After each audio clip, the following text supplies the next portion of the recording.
माई self Om Prakash Chaudhary, BSc nursing, Vinayak paramedical coaching institute के आपके online platform में आप सभी का स्वागत है। आज हम जिस टॉपिक के बारे में डिस्कस करेंगे वो अपने एक DMLT का मेन सब्जेक्ट है जो है हेमेटोलॉजी एंड ब्लड बैंक। ठीक है, आज जिस टॉपिक के बारे में, जिस सब्जेक्ट के बारे में अपन स्टडी कर रहे हैं वो है हेमेटोलॉजी एंड ब्लड बैंकिंग।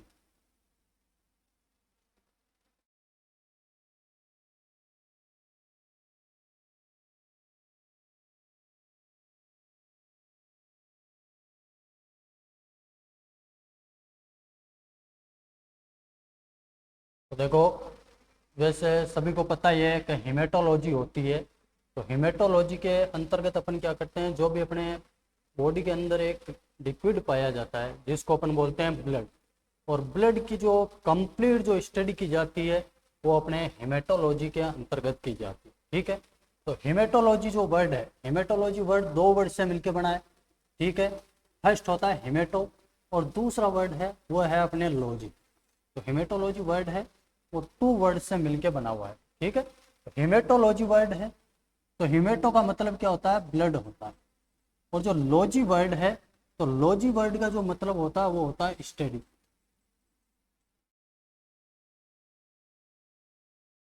तो हेमेटोलॉजी के अंतर्गत अपन क्या करते हैं, जो भी ब्लड होता है तो ब्लड की कंप्लीट जो स्टडी है वो की जाती है। ठीक है, आगे नेक्स्ट आती है इसकी definition.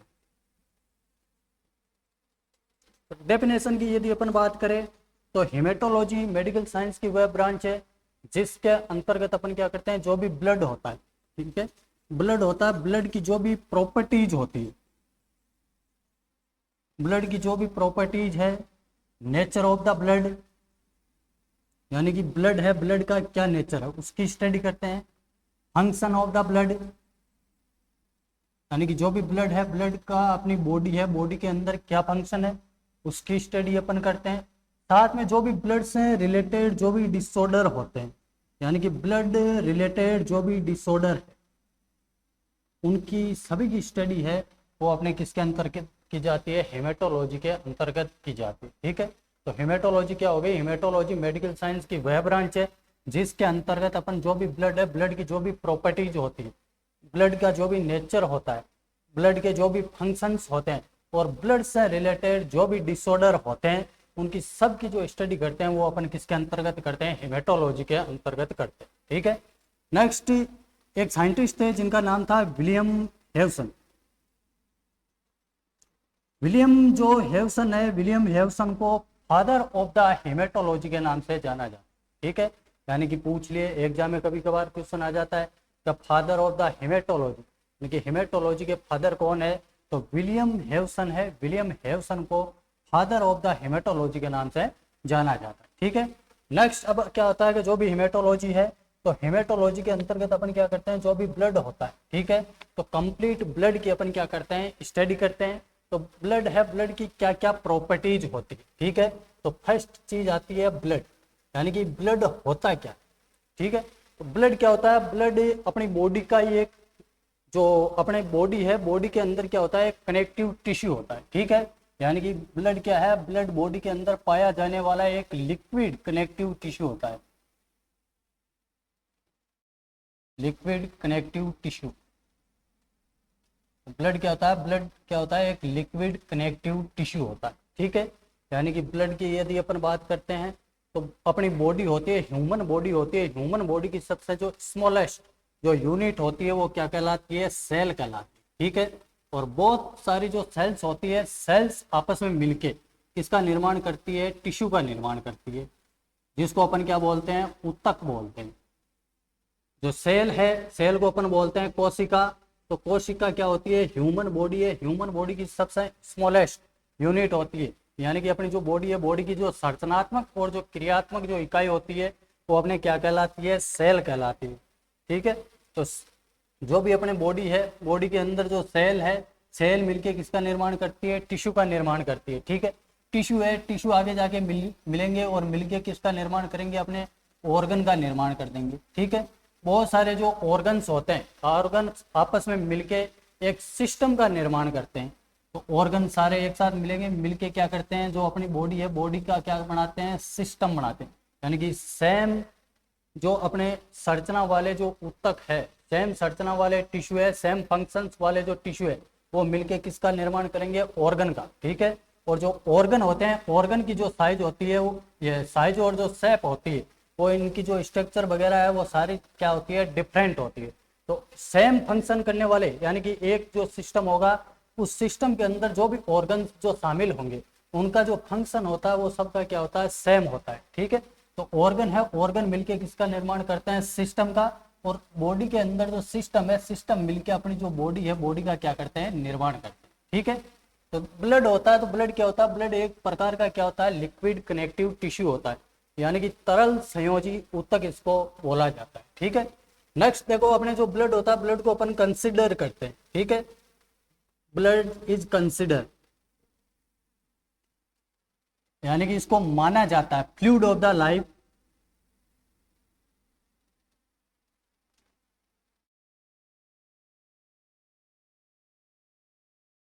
Fluid of health, fluid of growth.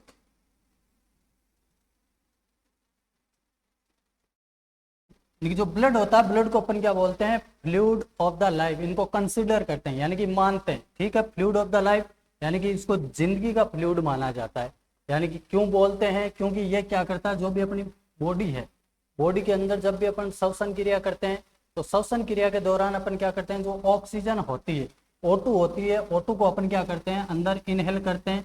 CO2 होती है, CO2 को बॉडी के बाहर, यानी कि जो भी अपना रेस्पिरेटरी जो सिस्टम होता है, रेस्पिरेटरी सिस्टम के द्वारा जब भी श्वसन क्रिया होगी, तो ऑक्सीजन को अंदर लिया जाता है, CO2 को बाहर छोड़ा जाता है। ठीक है। तो जो भी ऑक्सीजन अपनी बॉडी के अंदर गई है, इस ऑक्सीजन को सेल तक पहुंचाने का जो काम करता है, वो अपने कौन करता है, ब्लड करता है। ठीक है। तो इसीलिए यानी कि जब तक बॉडी के अंदर ऑक्सीजन नहीं जाएगी, तब तक कोई भी सजीव प्राणी है, ठीक है, वो जिंदा नहीं रह सकता। ठीक है। तो ऑक्सीजन है, तो ऑक्सीजन को बॉडी की जो भी सेल्स वगैरह होती है, उन तक पहुंचाने का जो काम करता है, वो अपनी बॉडी के अंदर कौन करता है, ब्लड करता है। ठीक है। साथ में जब भी सेल फंक्शंस वगैरह करेगी, तो वेस्ट प्रोडक्ट के रूप में क्या बनाती है, CO2। ठीक है। तो जो CO2 है, CO2 को वापिस अपने जो लंग्स होते हैं, लंग्स तक लाने का जो काम किया जाता है, वो भी किसके द्वारा किया जाता है, ब्लड के द्वारा किया जाता है। इसीलिए इसको फ्लूइड ऑफ लाइफ के नाम से भी जाना जाता है। ठीक है। दूसरी चीज आती है फ्लूइड ऑफ हेल्थ, यानी कि जो अपनी हेल्थ होती है, तो हेल्थ में क्या होता है कि कोई भी माइक्रो ऑर्गेनिज्म वगैरह होता है, फॉरेन पार्टिकल्स वगैरह होते हैं। ठीक है। जब भी वो बॉडी के अंदर क्या हो जाते हैं, इंसर्ट हो जाते हैं, तो अपना जो ब्लड होता है, ब्लड के अंदर क्या पाई जाती है, इम्यूनिटी पाई जाती है। ठीक है। गामा ग्लोबुलिन्स का नाम सुना होगा। तो जो भी अपने ग्लोबुलिन्स वगैरह होती है, यानी कि जो भी एंटीबॉडीज होती है, एंटीबॉडीज अपने ब्लड के अंदर क्या रहती है, प्रेजेंट रहती है, और उस माइक्रो ऑर्गेनिज्म को ये किल करने का काम करती है। तो अपनी जो बॉडी है, बॉडी के अंदर जो भी माइक्रो ऑर्गेनिज्म बाहर से कोई सा भी एंटर होता है, तो अपनी बॉडी के अंदर जो एंटीबॉडीज होती है, वो इसको क्या कर देती है, किल कर देती है। तो अपनी जो बॉडी है, बॉडी की जो हेल्थ है, यानी कि अपनी जो हेल्थ है, हेल्थ को मेंटेन करने का जो काम करता है, वो भी अपने कौन करता है, ब्लड करता है। ठीक है। साथ में इसको बोलते हैं fluid of the growth. Growth का मतलब होता है वृद्धि। तो अपनी जो बॉडी है, शरीर है, शरीर की जो वृद्धि होती है, तो वृद्धि के दौरान क्या होता है, जो भी अपन फूड वगैरह अपन जो भी लेते हैं, उसका डाइजेशन हो जाता है। डाइजेशन होने के बाद में उसका क्या होता है, अब्जॉर्प्शन होता है। अब्जॉर्प्शन होने के बाद में क्या होता है, जो भी फूड के जो भी पार्टिकल्स है, ठीक है, यानी कि जो भी न्यूट्रेंट वगैरह है, जो भी अपने इंटेस्टाइन के अंदर एब्जॉर्ब है, तो उनको सेल तक पहुंचाने का जो काम किया जाता है, वो भी आपके किसके द्वारा किया जाता है, ब्लड के द्वारा किया जाता है। इसीलिए इसको फ्लूइड ऑफ ग्रोथ के नाम से भी जाना जाता है। ठीक है। नेक्स्ट आता है अपने properties of blood. Properties of blood, या आप इसको ये भी बोल सकते हो नेचर ऑफ द ब्लड, यानी कि ब्लड है, ब्लड की क्या प्रॉपर्टीज होती है। ठीक है। तो फर्स्ट चीज आती है इसके अंदर, वो आता है वॉल्यूम, यानी कि जो ह्यूमन बॉडी है, वॉल्यूम का मतलब होता है मात्रा, यानी कि ह्यूमन बॉडी है, तो ह्यूमन बॉडी के अंदर कितने अमाउंट के अंदर जो ब्लड है वो प्रेजेंट रहता है। ठीक है। तो यदि अपन नॉर्मली यदि अपन बात करें, तो ह्यूमन बॉडी होती है, ह्यूमन बॉडी के अंदर जो ह्यूमन बॉडी का जो वेट है, यानी कि टोटल जो वेट है, टोटल वेट का लगभग 7 to 8%, ठीक है, यानी कि 7 से 8% होता है अपनी बॉडी के अंदर, वो आपके क्या होता है, ब्लड होता है। यानी कि यदि टोटल बॉडी वेट की बात कर रहे हैं, टोटल बॉडी वेट का 7 से 8% जो अमाउंट रहेगा वो अपने किसका रहता है, ब्लड का रहता है। ठीक है। दूसरी चीज, यदि अपन माने कि एडल्ट मेल है, एडल्ट मेल है, तो एडल्ट मेल के अंदर ब्लड का अमाउंट कितना होता है। ठीक है। तो नॉर्मली यदि अपन एडल्ट मेल की बात करते हैं तो उसकी बॉडी के अंदर लगभग 5 to 6 लीटर क्या रहता है, ब्लड रहता है। यदि एवरेज यदि अपन बात करें तो वो आपके कितना होता है, 5.6 होता है। ठीक है, 5.6 लीटर हो जाएगा। नेक्स्ट अपन देखते हैं एडल्ट फीमेल की बात करते हैं। एडल्ट फीमेल की यदि अपन बात करते हैं तो मेल की तुलना के अंदर जो फीमेल्स होती है, तो फीमेल्स के अंदर क्या होता है कि जो ब्लड का अमाउंट होता है वो क्या होता है, थोड़ा कम होता है। ठीक है, जरूरी नहीं है, वो महिला की हाइट पे डिपेंड करता है। ठीक है, यदि हाइट उसकी ज़्यादा है तो ब्लड का अमाउंट भी उसकी बॉडी के अंदर क्या रहेगा, ज़्यादा रहेगा। यदि नॉर्मली यदि अपन बात करते हैं तो एडल्ट फीमेल की यदि अपन बात करें तो लगभग उसकी बॉडी के अंदर लगभग 4 से 5 लीटर क्या रहता है, ब्लड प्रेजेंट रहता है। ठीक है, यदि एवरेज यदि अपन बात करें तो 4.6 लीटर इसकी बॉडी के अंदर क्या रहेगा, ब्लड रहेगा। ठीक है। नेक्स्ट आता अपने न्यूबॉर्न। तो न्यूबॉर्न का मतलब होता है जो भी बच्चा है, बच्चा अभी अभी क्या हुआ है, पैदा हो। ठीक है, जो भी बच्चा पैदा होता है तो पैदा हुए बच्चे को अपन क्या बोलते हैं, न्यूबॉर्न बोलते हैं। यानी कि 0 डे से लेके 28 दिन का जो बेबी होता है, 0 डे से लेके 28 दिन का जो बेबी होता है उसको अपन क्या बोलते हैं, न्यूबॉर्न बोलते हैं। ठीक है। अब जो न्यूबॉर्न होते हैं तो न्यूबॉर्न भी अपने 2 टाइप में इनको क्लासिफाइड किया गया है। एक होता है अर्ली न्यूबॉर्न, अर्ली न्यूबॉर्न या अर्ली न्यूनेट भी अपन इसको बोल सकते हैं। तो 0 से लेके 7 डेज का जो बेबी होता है, 0 से लेके 7 डेज का जो बेबी है उसको अपन बोल देते हैं अर्ली न्यूबॉर्न। दूसरा होता है उसको अपन बोलते हैं लेट न्यूबॉर्न। 8 डेज से लेके 28 डेज तक का जो बेबी होता है, यानी कि अगर न्यूबॉर्न की बात करें तो न्यूबॉर्न अपने कितना होता है, 0 डे से लेकर 28 डेज का जो बेबी होता है उसको अपन न्यूबॉर्न बोलते हैं। न्यूबॉर्न को भी अपन 2 कैटेगरी के अंदर क्लासिफाइड करते हैं। फर्स्ट होता है अर्ली न्यूबॉर्न या न्यूनेट भी आप इसको बोल सकते हैं, तो वो होता है आपके 0 डे से लेकर 7 डेज का। सेकंड वन होता है उसको बोलते हैं लेट न्यूबॉर्न। लेट न्यूबॉर्न का मतलब है 8 दिन से लेकर 28 डेज का जो बेबी होता है उसको अपन क्या बोल देते हैं, लेट न्यूबॉर्न। तो यदि अपन न्यूबॉर्न की बात कर रहे हैं तो न्यूबॉर्न के अंदर अपन यदि अपन ब्लड का अमाउंट देखें, ठीक है, तो लगभग आपके 80 ml पर केजी के हिसाब से इसकी बॉडी के अंदर क्या रहता है, ब्लड का अमाउंट है वो प्रेजेंट रहता है। ठीक है। अब अपन यदि नॉर्मल यदि न्यूबॉर्न बेबी की यदि अपन बात करते हैं, यदि उसके वेट की बात करते हैं तो इंडियन जो बेबी होते हैं, तो इंडियन बेबी का जो नॉर्मल जो वेट होता है, ठीक है, नॉर्मल वेट होता है वो होता है अपने 2.5 केजी से लेके 3.9 केजी। यदि एवरेज यदि अपन बात करेंगे तो एवरेज इसका कितना हो जाएगा, लगभग 3 केजी। तो यदि अपन न्यूबॉर्न बेबी को यदि अपन मान के चलते हैं कि न्यूबॉर्न बेबी पैदा हुआ तो उसकी बॉडी के अंदर लगभग यानी कि जो अप्रोक्सीमेटली जो ब्लड का अमाउंट है वो कितना होना चाहिए, तो वो होता है 80 ml पर केजी के हिसाब से। यदि 3 केजी का यदि यहाँ पे बच्चा है तो लगभग आपके 240 ml यानी कि 240 ml उसके अंदर क्या रहेगा, ब्लड का अमाउंट है वो प्रेजेंट रहेगा। ठीक है। तो यह तो होता है इसकी वॉल्यूम की बात। यदि नॉर्मली यदि अपन बात करें तो 7 से 8% टोटल बॉडी वेट का रहेगा। एडल्ट मेल की बात करते हैं तो 5 से 6 लीटर ब्लड रहता है। एडल्ट फीमेल की बात करते हैं तो 4 से 5 लीटर ब्लड का अमाउंट रहता है। न्यूबॉर्न बेबी की यदि अपन बात करते हैं तो 80 ml पर केजी के हिसाब से, ठीक है, लगभग आपके 240 या 250 ml ब्लड है वो उसकी बॉडी के अंदर क्या रहता है, प्रेजेंट रहता है। नेक्स्ट आता है, देखो फर्स्ट चीज होगी इसका वॉल्यूम, सेकंड वन आता है इसका कलर। तो कलर की यदि अपन बात करें तो कलर की यदि अपन बात करें तो ब्लड का जो कलर होता है वो कैसा होता है, रेड कलर होता है। ब्लड के यदि अपन नॉर्मल कलर की बात करें तो नॉर्मल जो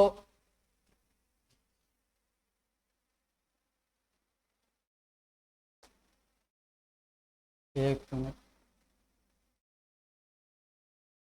यदि कलर की यदि अपन बात करते हैं तो नॉर्मल जो ब्लड का जो कलर रहता है वो कैसा रहता है, रेड कलर रहता है।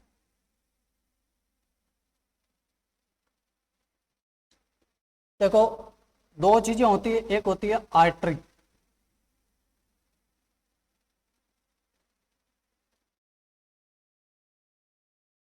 फर्स्ट वन होती है आर्टरी और दूसरी होती है अपने वेन।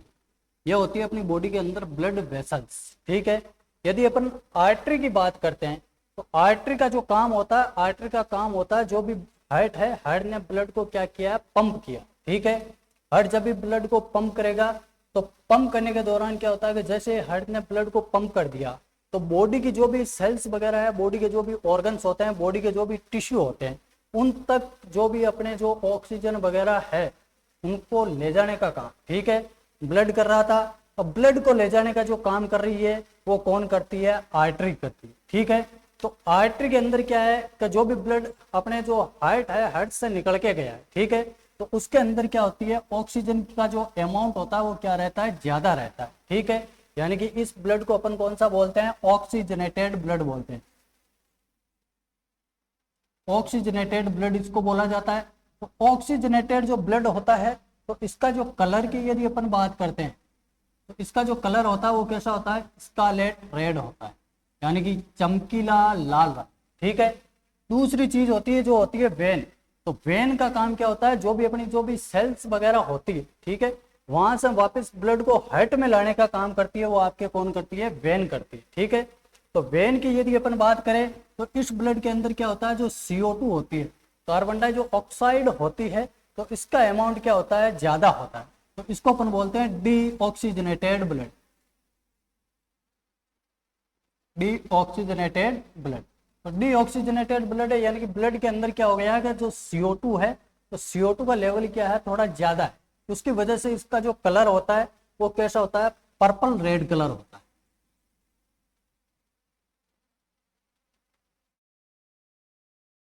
पर्पल रेड कलर, ठीक है। नॉर्मली यदि ब्लड के कलर की बात करेंगे तो रेड कलर का रहेगा। यदि आर्टरी की बात करते हैं, आर्टरी के अंदर कैसा ब्लड रहता है, ऑक्सीजनेटेड ब्लड रहता है, तो वो कैसा हो जाएगा आपके स्कारलेट रेड, ठीक है। सेकंड होती है वेन। वेन के अंदर क्या रहता है, CO2 का जो अमाउंट है वो ज्यादा रहता है, इसको अपन बोलते हैं डीऑक्सीजनेटेड ब्लड। और जो डीऑक्सीजनेटेड जो ब्लड होता है इसका जो कलर होता है वो कैसा होता है, पर्पल रेड कलर, ठीक है। अब कुछ एक स्टूडेंट के माइंड के अंदर ऐसा आता है कि जो ब्लड है, ब्लड का कलर रेड क्यों होता है, ठीक है। तो ब्लड का कलर रेड होने के पीछे इसका एक कारण है, क्योंकि ब्लड होता है, ब्लड के अंदर जो आरबीसी होती है, आरबीसी एक ब्लड सेल्स है, ठीक है। तो आरबीसी का जो अमाउंट है वो ब्लड के अंदर क्या होता है, ज्यादा होता है, ठीक है। इसी कारण जो ब्लड है, ब्लड का जो कलर है वो कैसा होता है, आपके रेड कलर होता है। अब बात आती है कि जो आरबीसी है, आरबीसी ब्लड के अंदर प्रेजेंट है, तो उसकी वजह से ब्लड का कलर तो रेड हो गया, ठीक है। लेकिन जो आरबीसी है, आरबीसी के अंदर ऐसा क्या पाया जाता है कि इसका ब्लड, इसका जो कलर है वो कैसा है, रेड कलर है, ठीक है। तो अपनी जो आरबीसी होती है, आरबीसी के अंदर क्या प्रेजेंट होता है, हीमोग्लोबिन प्रेजेंट होता है, ठीक है। यानी कि नॉन न्यूक्लिएटेड ब्लड सेल्स होती है, आरबीसी होती है, प्लेटलेट्स होती है, इनके अंदर न्यूक्लियस एब्सेंट होता है। बाकी जो अपनी बॉडी की जो सेल्स होती है उन सब के अंदर क्या होता है, जो न्यूक्लियस होता है वो क्या होता है, प्रेजेंट होता है, ठीक है। तो आरबीसी है, आरबीसी यदि मेच्योर है, इमेच्योर अवस्था के अंदर क्या होता है, इसके अंदर भी न्यूक्लियस प्रेजेंट होता है, ठीक है। जैसे जैसे ये मेच्योर होती है तो इसके अंदर क्या होता है, जो न्यूक्लियस होता है, न्यूक्लियस क्या हो जाता है, डिसएपियर हो जाता है, और जो हीमोग्लोबिन है वो क्या हो जाता है, एपियर हो जाता है, ठीक है। तो हीमोग्लोबिन इसके अंदर क्या रहता है, प्रेजेंट रहता है। इसकी वजह से क्या होता है, जो आपके आरबीसी है इसका कलर कैसा रहेगा, रेड कलर रहेगा, ठीक है। अब हीमोग्लोबिन है तो हीमोग्लोबिन के अंदर भी एक ऐसी चीज होती है, उसकी वजह से इसका भी कलर क्या रहता है, रेड रहता है, ठीक है। तो हीमोग्लोबिन के अंदर क्या प्रेजेंट होता है, आयरन, ठीक है। तो आयरन प्रेजेंट है, आयरन प्रेजेंट होने की वजह से जो हीमोग्लोबिन है उसका खुद का कलर कैसा रहता है, रेड कलर रहता है, ठीक है। तो देखो ब्लड है, ब्लड का कलर कैसा है, रेड कलर। रेड कलर किसकी वजह से हुआ, क्योंकि इसके अंदर मोर अमाउंट के अंदर क्या पाई जाती है, आरबीसी, रेड ब्लड सेल्स होती है, वो प्रेजेंट होती है। रेड ब्लड सेल्स के अंदर क्या पाया जाता है, हीमोग्लोबिन होता है, हीमोग्लोबिन प्रेजेंट होता है, और इस हीमोग्लोबिन के अंदर क्या प्रेजेंट होता है, आयरन प्रेजेंट होता है। इसकी वजह से इसका जो कलर होता है वो कैसा होता है, रेड कलर होता है, ठीक है। नेक्स्ट जो तीसरी चीज आती है, यानी कि प्रॉपर्टीज की बात करें तो प्रॉपर्टीज के अंदर तीसरी चीज है वो होती है इसकी पीएच, ठीक है। यानी कि जो ब्लड है तो ब्लड की जो पीएच है, पीएच कैसी होती, ठीक है। तो यदि अपन नॉर्मली यदि अपन बात करें तो ब्लड की जो पीएच होती है वो आपके कैसी होती है, स्लाइटली एल्केलाइन, स्लाइटली एल्केलाइन। यानी कि ब्लड की यदि पीएच की यदि अपन बात करते हैं तो 7.35 से लेके 7.45 इसकी क्या होती है, पीएच होती, ठीक है। यानी कि 7 से यदि कोई भी पीएच यदि कम है तो वो कैसी होती है, एसिडिक होती है, ठीक है। 7 से ऊपर है तो इसका मतलब ये कैसी हो जाएगी, एल्केलाइन हो जाएगी। यानी कि हल्की सी ये कैसी होती है, एल्केलाइन नेचर के अंदर होती है, ठीक है। नेक्स्ट प्रॉपर्टीज की बात करते हैं तो वो होती है इसकी ग्रेविटी। यदि ब्लड की यदि अपन ग्रेविटी की बात करते हैं तो ये नॉर्मल ग्रेविटी, नॉर्मल ब्लड है, नॉर्मल ब्लड की यदि ग्रेविटी की बात करेंगे तो नॉर्मल ग्रेविटी होती है 1.055, 1.055 टू 1.065 इसकी क्या होती है, ग्रेविटी होती है, स्पेसिफिक ग्रेविटी, ठीक है। नेक्स्ट होती है इसकी विस्कोसिटी। यदि विस्कोसिटी की यदि अपन बात करते हैं, यानी कि ब्लड होता है तो ब्लड की जो विस्कोसिटी होती है, विस्कोसिटी कितनी होती है, ठीक है। तो नॉर्मल यदि अपन विस्कोसिटी की यदि अपन बात करते हैं तो 3.4 से लेके 5.4 इसकी क्या होती है, नॉर्मल विस्कोसिटी होती है, ठीक है। यानी कि यदि नॉर्मली यदि अपन बात करते हैं, यानी कि अपना जो वाटर होता है, वाटर से 5 गुना ज्यादा क्या होता है, ये ज्यादा जो ब्लड होता है 5 गुना ज्यादा क्या होता है, विस्कस होता है, ठीक है। तो नॉर्मल यदि विस्कोसिटी की बात करेंगे तो 3.5 से लेके 5.4 इसकी क्या होती है, नॉर्मल विस्कोसिटी होती है।